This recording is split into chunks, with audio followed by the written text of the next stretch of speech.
Nabully ka na ba? O nang bully ka na ba?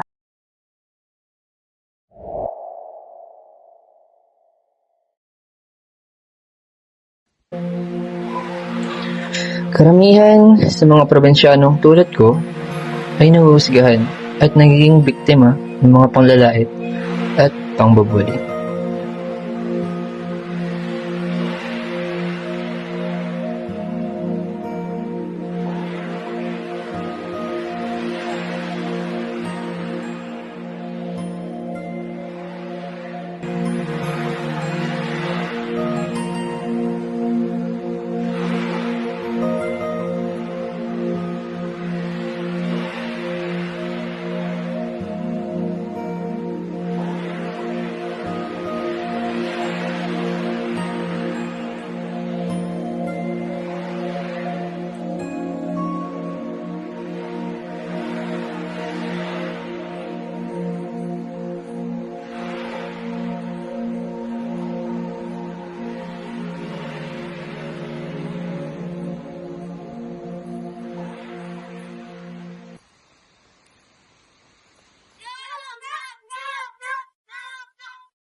Uy, nog-nog. Uy. Yung suot mo, para ka suman, no? Katiri ka, nog-nog.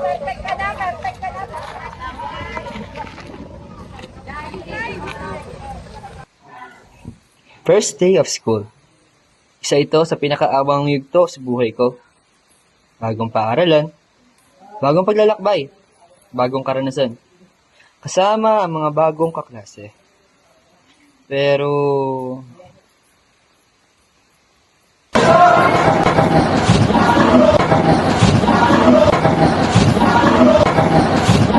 saan mo yung ibang build entrepreneur? Ay, dito po sa kabilang part po. Doon po. Ikaw ba yung bagong transferee? Oo. Ay, talaga? Welcome! Welcome!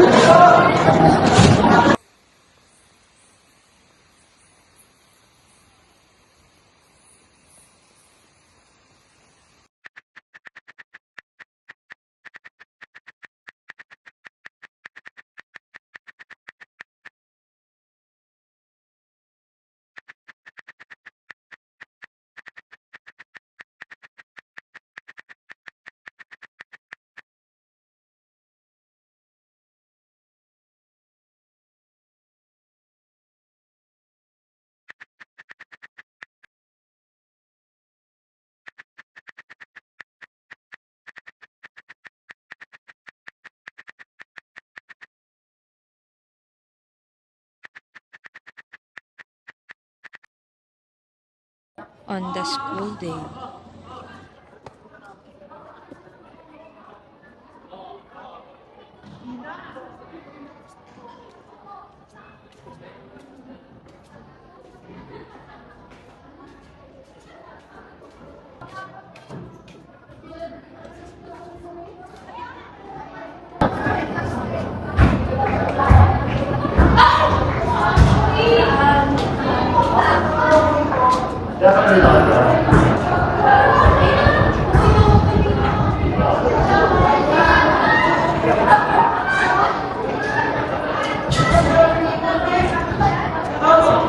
Hello po, pwede magtanong.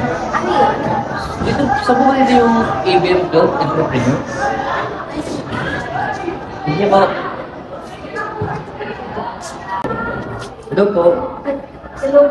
Ito po ba yung ABM Build Entrepreneur? Ito po. Ano yung...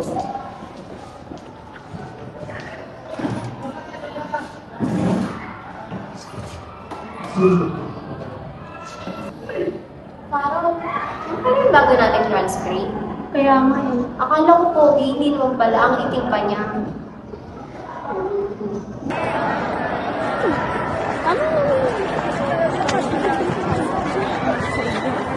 Is that our new students pa? Uy, may kaklase natin. Oh, come on, we should talk to him.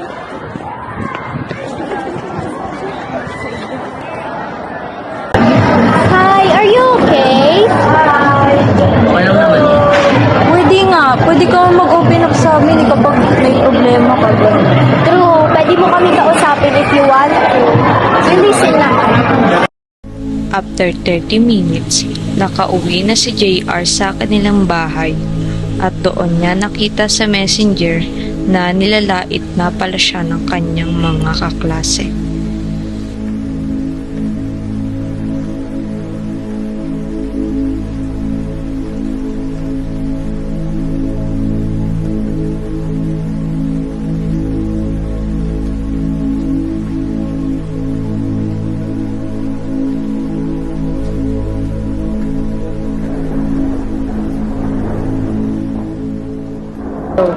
Next day,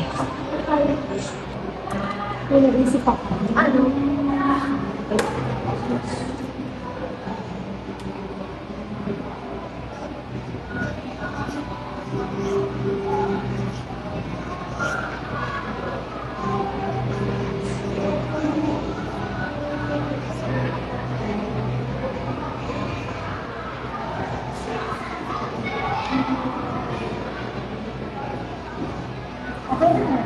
Akin na, may idadagdag ako.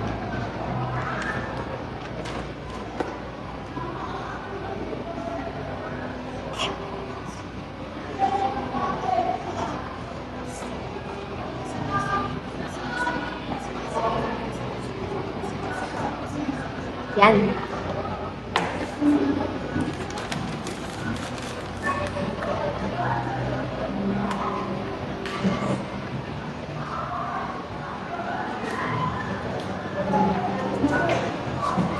Sino ba ito nito? Sino ba ito?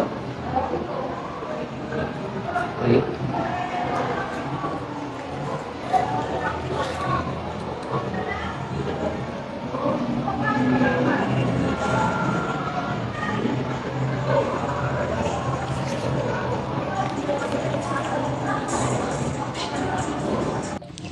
habang pauwi na si JR, nakakita siya ng isang computer shop at doon niya inilabas ang kanyang sama ng loob na ginawa ng kanyang mga kaklase.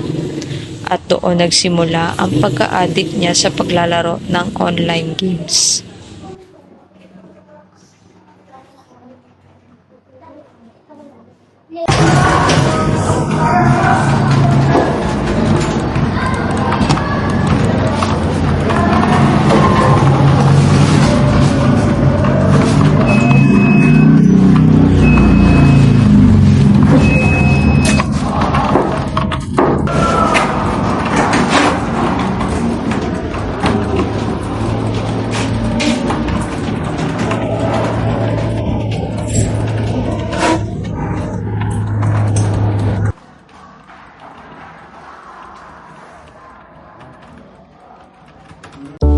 Matapos maglaro si JR ng online games, siya ay nagpunta sa tabing dagat upang magpahangin.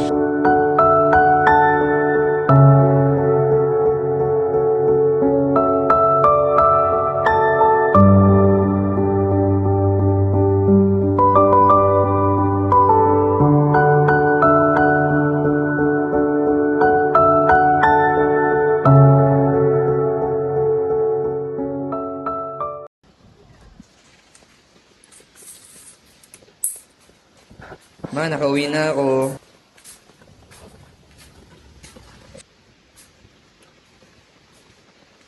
Kamusta pasok mo sa school na? Okay lang ba? Okay lang po. O siya, sige.